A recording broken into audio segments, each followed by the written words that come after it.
part of our morning now is where we focus on our local mission. Some weeks we focus on our international mission. You'll often see Neil Casey bringing an update from one of our international mission partners. Sometimes you see Paul Lambert and his team doing a frontline interview. And this slot is about local mission. And Jill said to me, oh, we don't have a local mission slot. And I was thinking, actually, we do. We really do.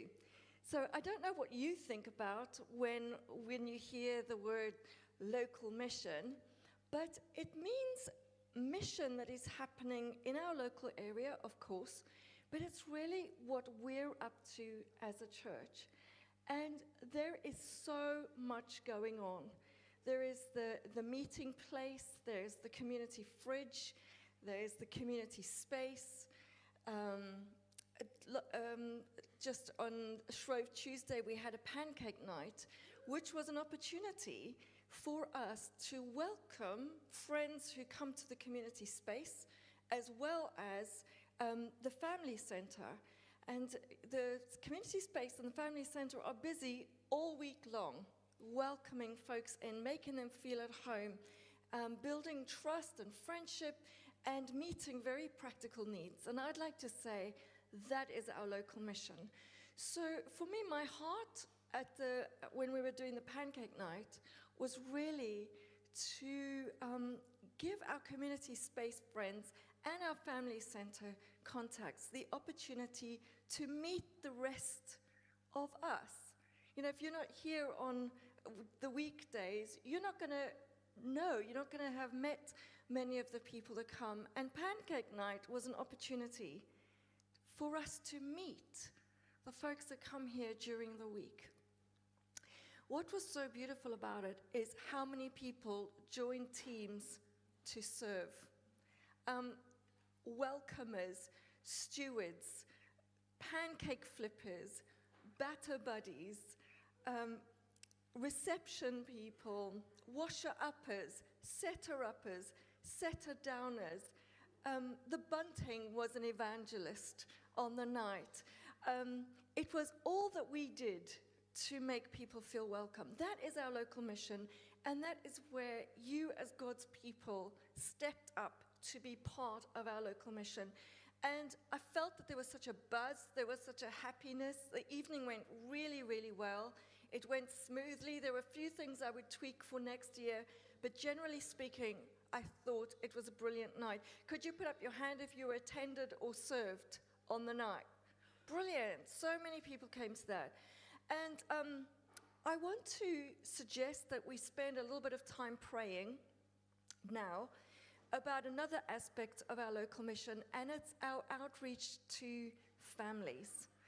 As the pancake night served us in inviting the community space people, our Easter project, which is going to be a fun day on Good Friday for families in the same way to come and meet the rest of God's people. And we're going to be running it very, very similarly to our messy Christmas that we did, which was an event for families to come and to encounter God through fun activities.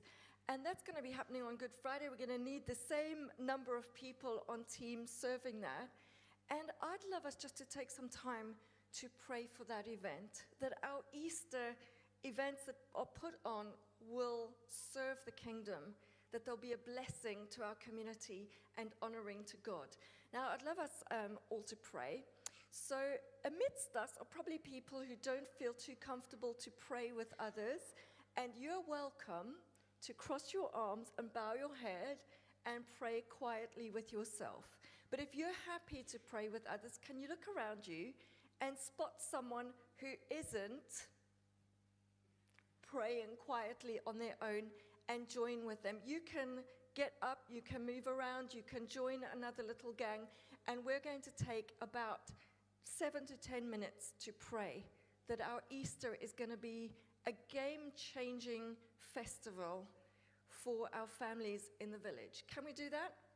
Are we good? Say that again, Sheila. It will be a morning.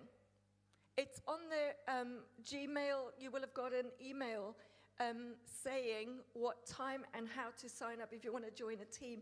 Gemma, did you want to say something?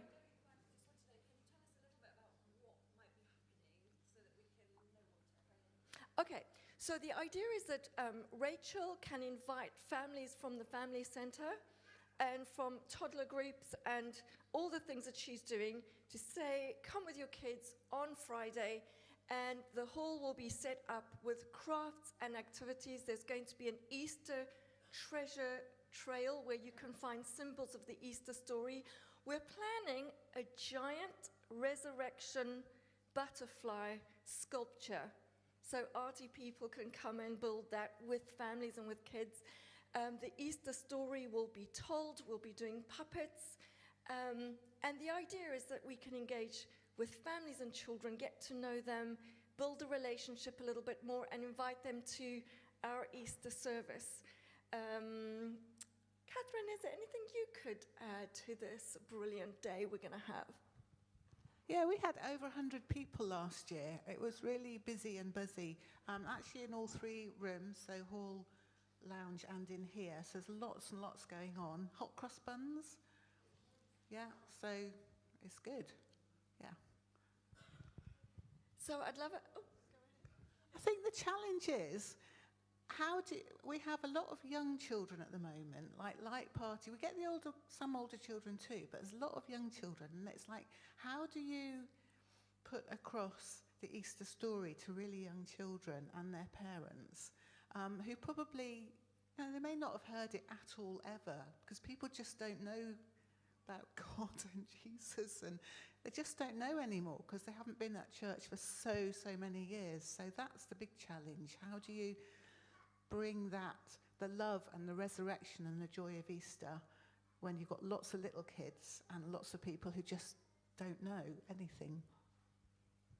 Just to make the point, I don't know if you watch The Apprentice. I don't normally, but I watched a little bit of the last series, and one of their jobs was to create an Easter egg with all the marketing. Did anybody see that one? Well, one of the teams decided they'd create a character called Easter Ed, who was a bit of a spaceman, and the whole narrative of this is that he would reward children for being good, and his USP, his unique selling point, was he was really kind. And not one person on the program said, hello, there is a main character in the Easter story. His name is Jesus. These people were making up the biggest lot of nonsense I've ever heard in my life. Easter Ed was their pitch to replace Jesus as the center of the Easter story. In fact, even the Easter bunny got pushed aside. So, that's our mission. That's the importance of doing Easter properly. So can I ask you to pray? Another thing just to add, for your faith levels. We got together on the first Monday of the month to pray into the work of the Family Center, and that week Rachel reported that the numbers in her mums and baby group doubled following the night that we prayed. So don't think that the prayers do nothing. They doubled. So let us do that. Now's the time to cross your arms and bow your head. If you want to pray as an introvert, that's fine, because I sometimes elect to do that. If you'd like to pray as an extrovert, look around you and join, and let's go for it.